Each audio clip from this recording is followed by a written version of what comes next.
ভবিষ্যতের পৃথিবীতে, যেখানে শহরগুলো কংক্রিটের জঙ্গলে পরিণত হয়েছে এবং প্রকৃতি প্রায় বিলুপ্ত, সেখানে বাস করে অ্যানা নামের এক পরিবেশ প্রেমী কিশোরী। সে বিশ্বাস করে পৃথিবীতে এখনো এমন এক রহস্যময় স্থান আছে যেখানে প্রকৃতির প্রাণশক্তি ইকোহার্ট লুকিয়ে আছে। তার একমাত্র সঙ্গী একটি ছোট বন্ধুত্বপূর্ণ ড্রোন, যার নাম ফ্লোরা, যে গাছপালা স্ক্যান করতে পারে। একদিন অ্যানা একটি পুরনো মানচিত্র খুঁজে পায়, যা তাকে এক লুকানো গুহার পথ দেখায়। তারা গুহার গভীরে প্রবেশ করে এবং সেখানে পৌঁছে একটি প্রাচীন মন্দিরের সন্ধান পায়। মন্দিরের কেন্দ্রে একটি উজ্জ্বল স্ফটিকের মতো বস্তু দেখতে পায়, যা ইকোহার্ট। কিন্তু ইকোহার্ট নিষ্ক্রিয় হয়ে আছে।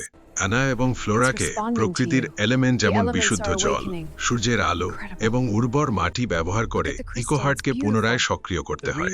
ইকোহার্ট সক্রিয় হওয়ার সাথে সাথে গুহা থেকে সবুজের এক বিস্ফোরণ ঘটে, যা কংক্রিটের শহরগুলির দিকে ছড়িয়ে পড়ে এবং পৃথিবীতে আবার সবুজ ফিরে আসতে শুরু করে।